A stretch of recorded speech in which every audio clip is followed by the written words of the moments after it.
তাড়াতাড়ি আয়, আমার র্যাপিডো আসছে, আমি র্যাপিডো করে যাবো। তুই সাইকেলে? হ্যাঁ হ্যাঁ, ছেলে পড়তে থেকে এসছে, ওকে বলেছি জিমে ভর্তি করবো।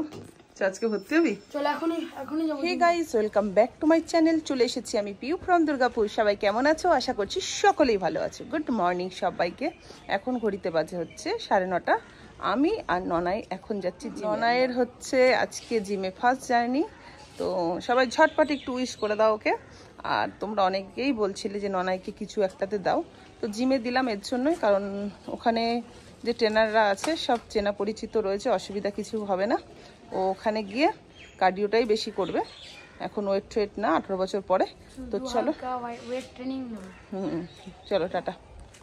ওই হাঁপাচ্ছিস না?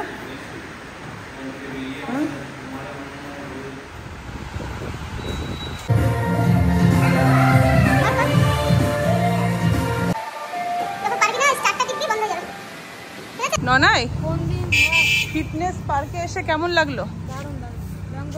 হ্যাঁ, গা তো ব্যথা হয়েছে কিন্তু। হ্যাঁ হ্যাঁ, তোমার তো খালি আর কি আছে। কালকে সকালে আসতে পারবি? কালকে হচ্ছে, হ্যাঁ সকালে আসবো। সকালে পড়া আছে কোনো? তাহলে সকালবেলা চলে আসবি, তো বাবা যখন বেরাবে জিমে ওই সময়, ঠিক আছে? হ্যাঁ, আমি তুই দুজনে চলে আসবো সকালে, সাইকেল নিয়ে আসবো। চলো বন্ধুরা, আমাদের কমপ্লিট হয়ে গেছে মা ছেলের। আমি র্যাপিডো বুক করলাম, জানো তো সকালবেলা একটা ঘটনা ঘটেছে, তোমাদের সাথে শেয়ার করব। সকালবেলাতে র্যাপিডো বুক করেছি, এক তো র্যাপিডোটা এসেছে তোমার প্রায় 25 মিনিট লেটে। আর সবাই সাবধান হয়ে যাবে, এই জিনিসগুলো সবাই একটুখানি মাথায় রাখবে, তার জন্যই তোমাদের সাথে শেয়ার করা। দিয়ে জাস্ট র্যাপিডোকে মানে আমি 5 বার ফোন করেছি। যেখানে আমি র্যাপিডো বুক করে জুম্বা ক্লাসে আসি বেশিক্ষণ টাইম নেয় না, আর সেখানে আমি 20 থেকে 25 মিনিট দাঁড়িয়ে 5 বার ফোন করেছি কখন আসবে, বলছে আসছি। এসেছে, 2 পাও যায়নি। আমি না সকালবেলা তো গা পুরো পাক দিয়ে উঠছে, এত অ্যালকোহলের গন্ধ ছেলেটার গা থেকে। আনছি, তুমি গাড়ি থেকে আমাকে নামাও। নাম তুতলে যাচ্ছে। নামানোর সাথে সাথেই আমি তোমার দাদাভাইকে ফোন করলাম, করে বললাম তুমি একটু ছেড়ে দিয়ে আসো তো, এরকম ছেলেটা প্রচণ্ড পরিমাণে ড্রিঙ্ক করে রয়েছে। স্কুটি গাড়ি নিয়ে এসেছিলো। আমি অন্য সময় র্যাপিডো যেই নিতে আসে ভিডিও ফুটেজ নিই, আজকে মাথায় ছিল না, এত দেরি হয়ে গেছিলো তো। ছেলেও আজকে জয়েনিং করবে, সেই কারণে। তো সবাই একটু সাবধান হয়ে যাবে। দেখি আমি বাড়িতে এখন যাব, গিয়ে দেখবো র্যাপিডো কাস্টমার ডেস্কে কথা বলে রিপোর্ট করা যায় কিনা, কারণ এই জিনিসগুলো তো ঠিক না। তো চলো দেন বাড়ি গিয়ে আবার কথা হচ্ছে।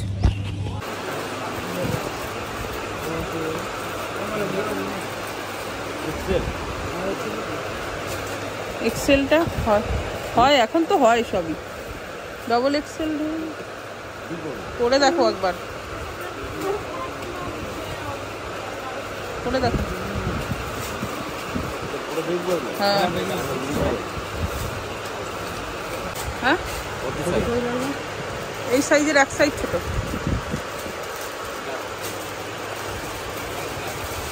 তোমাদের তো বলাই হয়নি, হাট কাজের মার্কেটিং করতে এসেছি। ছেলের জন্য তোমাদের দাদাভাইয়ের জন্য নিয়ে চলে এলাম আমার জন্য কুর্তি দেখতে। খুব একটা দাম দিয়ে নেব না, কম দামের মধ্যে যেটা পাবো সেটাই নেব, কারণ ঘাটের জিনিস তো পরা যায় না পুজো আচড়াতে। চলো, এখানে একটু দরকার আছে। তারপরে চলে এসেছিলাম ম্যাডামজিতে।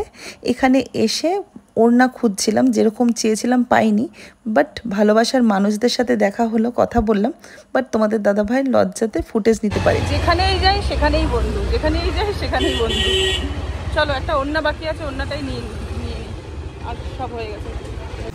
ঠিক, হ্যাঁ এখানে হবে জানি তো, চুড়িদারের দোকান। আমি ভাবলাম যে ওই দিক দিয়ে যাচ্ছে, ওই দিক দিয়ে যদি পেয়ে যায় ওখান থেকে নিয়ে নেবো। চলে এসেছি, চলো চলো চলো চলো চলো। হ্যালো বাবা রে।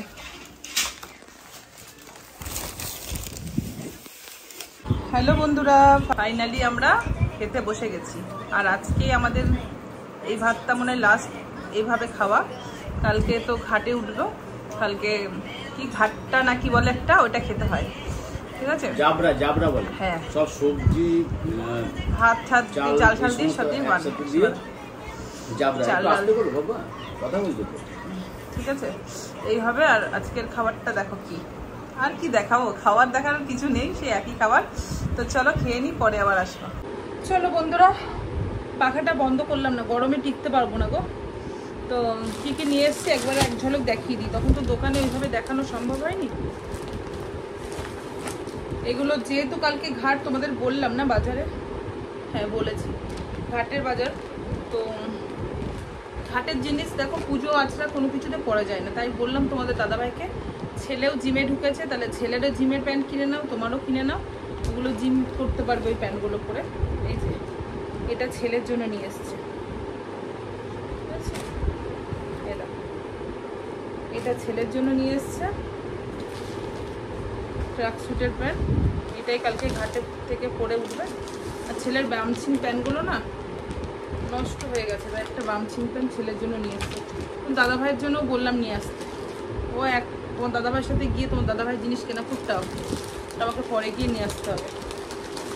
ফ্যাশনের দাদাও দেখলো, দাদার সামনেই শুরু করে দিয়েছে, আমার যেটা আছে সেটা ছিড়ুক তারপরে পড়বো। কি বলবো, কিছু বলার নেই। ছেলেরা ওরকম হয়, আমার বাবাও ওরকম ছিল, নিয়ে আসলে পড়বে, কিন্তু নিজে গিয়ে কেনাটা খুব পছন্দ করে না। এই যে তোমার দাদা ভাইয়ের প্যান্টটা, জিমেরই সব কিনেছি। আর হচ্ছে দুটো গেঞ্জি, একটা ছেলের, এই যে জিমে পরতে পারবে, এটা ছেলের জন্য নিয়েছি। আর এটা তোমার দাদা ভাই, একই জিনিস, একটু শুধু কালারটা আলাদা, এটা তোমার দাদা ভাইয়ের। আর আর আর এটা আমার পার্সোনাল জিনিস, এটা দেখানো যাবে না। আর হচ্ছে আমার একদম কম দামের কুর্তি খুঁজছিলাম, একদম কম দামে পাইনি, 600 টাকা তাও নিয়েছি। শাড়ি নিলাম না জানো তো, শাড়ি নিয়ে এর জন্যই আমি না এই পুজো আচরার জন্য শাড়ি কিনি, সেই শাড়িগুলো আমার ওই একবার পরেই সব ওইভাবে রাখা, আর কাউকে দিতেও তখন খুব এখানটাতে লাগে যে এত ভালো ভালো নতুন নতুন শাড়িগুলো দিয়ে দেবো, আর পরিও না শাড়ি সেইভাবে। ওর জন্য দিদিভাইকে ফোন করলাম যে দিদিভাই কী করবো বলো তো, শাড়ি নেবো না কুর্তি নেবো, যদি ঘাট থেকে উঠে কুর্তি পরি অসুবিধা কিছু আছে? বলছি না, তুমি তো শাড়ি পরো না, কুর্তি নিয়ে নাও। তার জন্য এই কুর্তিটা নিয়েছি, লং কুর্তি নিয়েছি। এখন হেলদি হয়ে গেছি তো, শর্ট কুর্তি আর ভালো লাগবে না, যেটা মানানসই সেটা নেওয়াটাই ভালো, তাই না? এখন ভালো লাগে না। এটার সাথে একটা লেগিংস প্যান্ট নিয়েছি, প্যান্টটা একটু ভালো নিয়েছি। বাজারঘাট যাবো ঠাবো পরে নেবো বাস, এটা তো আর পুজো আচরা করার কোনো প্রশ্ন নেই। আর ওর সাথে একটা ওড়না নিলাম হোয়াইট কালারের, ওড়নাটা না নিলেও চলতো, তবুও নিয়ে নিলাম। আর তোমাদের দাদা ভাইয়ের হচ্ছে এটা নিয়েছি, ঠিক আছে, আমি জানি না এটা লাগে কি না বা লাগবে কি না, যদি না লাগে আমি দোকানে কথা বলে এসেছি যে রিটার্ন করে দেওয়ার কথা, বললো ঠিক আছে অসুবিধা কিছু নেই। কারণ তোমাদের দাদা ভাই যেদিন জ্যাঠাকে মানে সেই কি বলে ওটাকে, দাঁড়াও মনে পড়ছে না, সেই ধরা নাকি কাটতে হয় না বাঁধতে হয়, কিছু একটা ব্যাপার আছে যেটা আমি জানি না, ওই রিচুয়ালটা আমি দেখিনি কখনো, কারণ ওই সিচুয়েশানে যাওয়ার তো মেয়েদের কোনো প্রশ্নই ওঠে না। সেই ডুব দিয়ে ওঠে, স্নান টান করে ওঠে, তারপরে কি ধরা বাঁধতে হয় না কি, ওটা অ্যাকচুয়ালি মামাদের করতে হয়। তো যেহেতু কী বলে আমার দেওরের মামা নেই, সেই কারণে ওখান থেকে মাসিরা সবাই বলেছিল দেওরের যে দাদাও করতে পারে না, সেই হিসাবে তোমাদের দাদা ভাই ওই দড়ি ধরাটা না কিটা ওটা বেঁধে দিয়েছে, আমি ঠিক জানি না, কিন্তু ভুল হতে পারে, তো ওইটা করেছে। তো ওই কারণে আমি যেটা দেখেছিলাম, আমার মামা শ্বশুর যেহেতু আমার শ্বশুর শাশুড়ির বেলায় দিয়েছিল, মানে বেঁধে দিয়েছিল, সেই কারণে মামা শ্বশুর ধুতি তারপরে গেঞ্জি এ সমস্ত পরে কাজের সময় বসতে হয়েছিল। তো কিছু একটা ক্রাইটেরিয়া থাকে, আমি জানি না। তো সেই জন্য এটা নিয়ে এসেছি, যদি লাগে তাহলে পড়বে, আর যদি না লাগে তাহলে এটা বলে এসেছি রিটার্ন করে দেবে। এই হচ্ছে মার্কেট, বুঝেছো? কম দামের সমস্ত জিনিসপত্র আনতে গেছিলাম, কম দামে আর কিচ্ছু পাওয়া যায় না, আর পাওয়া যায় সেলের টাইমে পাবে। এখন দুর্গাপুজোর সামনে আর কম দামের জিনিস তোমার সামনে রাখবে ওরা, ওরা বেশি দামের জিনিসই রাখবে। সামান্য এইটুকু জিনিসটার দাম নিয়ে নিল 200 কত টাকা বেশি, বুঝেছ? আর আমি চেয়েছিলাম সেই স্কুলের ওড়নাগুলো হয় না, ওইগুলোর মধ্যেই একটা ভারী টাইপের থাকে দেখবে, ওই প্লেনটা চেয়েছিলাম, কোনো দোকানে দিতে পারলো না। এটা আমি বেনাচিটি গেলে পেয়ে যেতাম, 2-3 জায়গাতে ঘুরেছি, কোথাও দিতে পারিনি। যাই হোক, এই ছিল মার্কেটিং আজকে। ব্লগটা কি এন্ড করে দেবো? থাক। আসলে কি বলতো, এখন ঘড়িতে তোমার 3টে বাজে। আমি গেছিলাম বাজারে, বাজার থেকে এসে জেঠিদের বাড়িতে গেলাম, জেঠিদের সাথে একটুখানি দেখা করে এলাম, কারণ কালকে কখন বেরাবে না বেরাবে। তো ওই কথাটা বলে এসেই তাড়াতাড়ি করে কোনোরকম হাত পাটা ধুয়ে তোমাদের দাদাভাইকে দিলাম খেতে। ও তোমাদের দেখিয়েছি, কি বলছি, যাই তোমাদের সাথে তো দেখালামই। কিছু মার্কেটিং করিনি, তাতেই দেখো এখানেই 2669 টাকা বিল হয়েছে ফ্যাশনে। আর আমার ওই ওড়নাটা তো 260 টাকা না কত টাকা দাম নিল, না 260 টাকা না, ভুল বলছি। ওই দোকানেই আমার 500 কত টাকা বিল হচ্ছে, বুঝতে? এই হচ্ছে এইটুকু মার্কেটিংয়ে এত এত এত এত খরচা। যাই হোক, খরচা তো হবেই, যেগুলো যেটা করার সেটা তো করতেই হবে, এই হচ্ছে ব্যাপার। যাই হোক, চলো আবার পরে আসবো, পরে এসে পরে। এই দেখো ছেলের গেঞ্জি প্যান্ট, ভালোই হয়েছে, এটা জিম করতে পারবি পরে, ওর জন্যই নিয়ে এলাম। ভালো লাগছে না বাবা? এখনো বডি হতে পারলাম না, কি দেখি দেখি কি একটা দেখাচ্ছিল হাতটা, এখনো দেরি আছে। ফ্যাট ঝরাও আগে, আগে ফ্যাট ঝরাও বাবা, আগে ফ্যাট ঝরাও। অনেক ইচ্ছে আমার ছেলের গো, অনেক দিনের শখটা আমি পূরণ করলাম না বাবা। গুড ইভিনিং বন্ধুরা, দেখো ছেলে এই জাস্ট পড়ে এলো। দেখেছিলি তুই? তোর বাবা এসেছিল, বললাম যে মনে হয় খেলতে গেছে, হচ্ছে এত দেরি। বাবাকে কল করে বলে এখন এসছে ঘরে। এখন গণেশ চতুর্থী পুজো চলছে, তো সেই কারণের জন্য একটা আমাদের ফ্যামিলিটা একটু বড় হয়ে গেছে।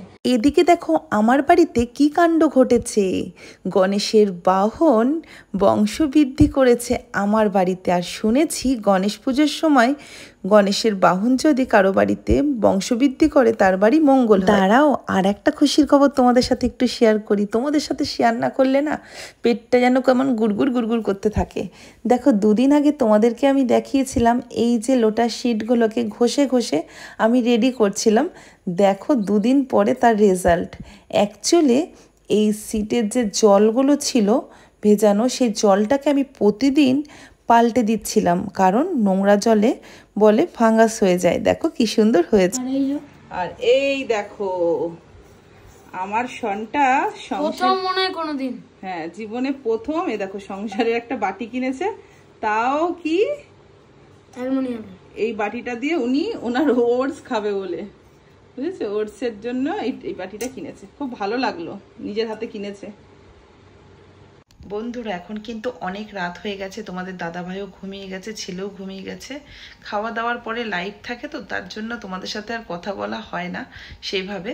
তো একটা ইনফরমেশন দিতে এলাম, ভিডিওটা এন্ড করতে এলাম, যে আমাদের বাড়িতে যে ছোট্ট ছোট্ট গণেশের বাহনকে দেখিয়েছিলাম তোমাদেরকে, সেই বাহনগুলোকে জানো তো কোথায় যেন ছোট্ট ওই বাহনের যে মা, সেই মা নিয়ে চলে গেছে। কারণ দেখেছে ওই জায়গাটা আমি একটু নাড়াঘাটা করেছি, মনটাই খারাপ হয়ে গেল। আমার ছেলে বলছে মা ঘরের ভিতরে অন্য কোথাও নিয়ে গিয়ে ট্রান্সফার করেছে, কিন্তু ঘরেই আছে। ঘরে থাকলে ভালো কথা, কারণ ভালো লাগছিল, বেশ ছোট্ট ছোট্ট কুটি কুটি। তো যাই হোক, চলো, মনটা একটু খারাপ হয়ে গেল যে বেশ ছিল, শুধু শুধু আমি ওখানটাতে কি একটা করার জন্য গেছিলাম, ব্যাস বুঝে গেছে, মা মুখে করে বাচ্চাদেরকে সেফ জায়গায় নিয়ে চলে গেছে। চলো আজকের মতো টাটা, গুড নাইট।